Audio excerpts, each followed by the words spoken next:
আসসালামু আলাইকুম। কেমন আছেন সবাই? ইয়াসমিন কিচেনের আজকের রেসিপি গরুর মাংস দিয়ে আলু ঘাটি। এই আলু ঘাটি অনেকে অনেকভাবে রান্না করে। অনেকে ডিম দিয়েও রান্না করে। এই আলু ঘাটি খেতে অনেক মজার হয়। তৈরি করাও খুব সহজ। এই রেসিপিটি বাসায় তৈরি করলে অন্য কোনো আইটেম তৈরি করার প্রয়োজনই পড়ে না। এতটা মজার হয় এই রেসিপি। চলেন শুরু করি প্রস্তুত প্রণালী। আমি এখানে হাড় সহ প্রায় 1 কেজির মতো গরুর মাংস নিচ্ছি। মাংসগুলো ছোট টুকরো করে কেটে ধুয়ে নিচ্ছি। চুলায় একটি কড়াই বসিয়ে দিচ্ছি। কড়াইতে দিয়ে দিব 1/4 কাপ সরিষার তেল।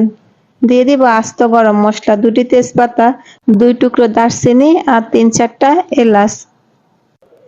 মশলাগুলো যখন সুন্দর একটা ঘ্রাণ ছড়াবে তখন দিয়ে দিব 1/4 কাপ কুচানো পেঁয়াজ।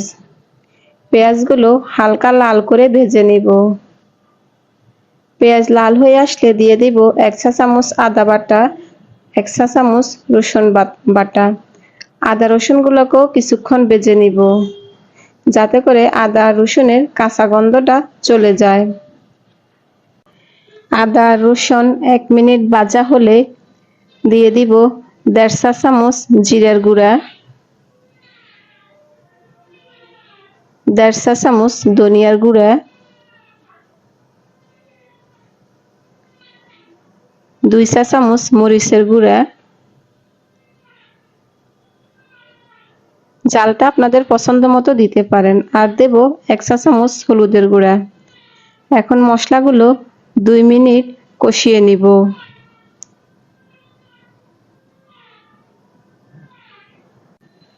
মশলাটা ভালোভাবে কষানো হয়ে গেছে। এখন আগে থেকে কেটে ধুয়ে রাখা গরুর মাংসগুলা দিয়ে দিব।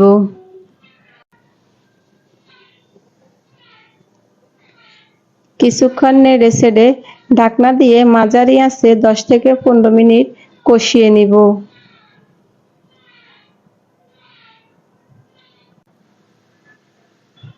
15 মিনিট পর মাংসগুলা ভালোভাবে কষানো হয়ে গেছে। সুন্দরভাবে উপরে তেল ভেসে আসছে। এখন একটা হাতার সাহায্যে ভালোভাবে নেড়ে চেড়ে দিব। মাংস সিদ্ধ হওয়ার জন্য দিয়ে দিব 4 কাপ ফুটন্ত গরম পানি।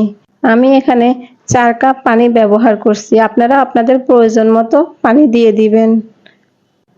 মাংস রান্নায় সবসময় চেষ্টা করবেন গরম পানিটা ব্যবহার করতে।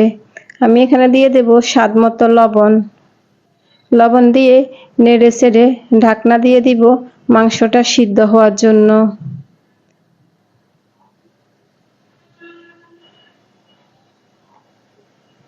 মাংসটা সিদ্ধ হয়েছে কিনা 15 মিনিট পর ঢাকনা খুলে চেক করে নিব। মাংসটা সিদ্ধ হয়ে গেছে। এখানে আমি 1/2 কেজি আলু আগে থেকে সিদ্ধ করে ম্যাশড করে নিচ্ছি। আপনারাও এভাবে করে নেবেন। এখন আমি আলুগুলা মাংসের মধ্যে দিয়ে দিব। আলু একেবারে মিহি করার প্রয়োজন নেই। হালকা একটু দানা দানা ভাব থাকলে খেতে মজা লাগে বেশি। এখন আমি মাংসের সাথে আলুগুলা নেড়ে চেড়ে মিশিয়ে নিব। ভালোভাবে মিশিয়ে নিয়ে আবারও প্রয়োজন মতো গরম পানি দিয়ে দিব। এখানে আমি প্রায় 1 লিটারের মতো গরম পানি দিয়েছি। গরম পানি দিয়ে ভালোভাবে নেড়ে চেড়ে মাংসের সাথে মিশিয়ে নিব। এখন কাঁচামরিচ দিয়ে দিব 5-6টি। কাঁচামরিচ দিয়ে ঢাকনা লাগিয়ে মাঝারি আঁচে রান্না করব 10 মিনিট। 10 মিনিট পর ঢাকনা খুলে লবণটা চেক করে নিব আর ভালোভাবে নেড়ে চেড়ে দিব। যখন মাংসের সাথে আলুর ঝোলটা ঘন হয়ে আসবে তখন বুঝতে হবে আমাদের আলু ঘাটি পুরোপুরি তৈরি হয়ে গেছে। এখন নামিয়ে সাইডে রেখে দিব। আলু ঘাটির জন্য বাগারটা তৈরি করে নিব। একটা প্যানে দিয়ে দিব 2 টেবিল চামচ সরিষার তেল, 1 টেবিল চামচ কুচানো রসুন আর 1 টেবিল চামচ কুচানো পেঁয়াজ। এখন লালচে করে ভেজে নিব। পেঁয়াজ আর রসুনটা যখন গোল্ডেন কালার হয়ে আসবে তখন নামিয়ে আলু ঘাটিতে দিয়ে দিব।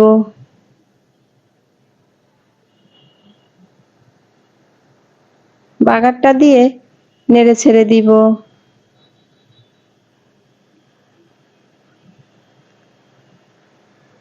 তৈরি হয়ে গেছে আমাদের মজাদার আলু ঘাটি। এখন আমি পরিবেশন করে দেখাচ্ছি। আমার বাসায় তো সবাই আলু ঘাটি এইভাবে পছন্দ করে। আমি এইভাবেই রান্না করি।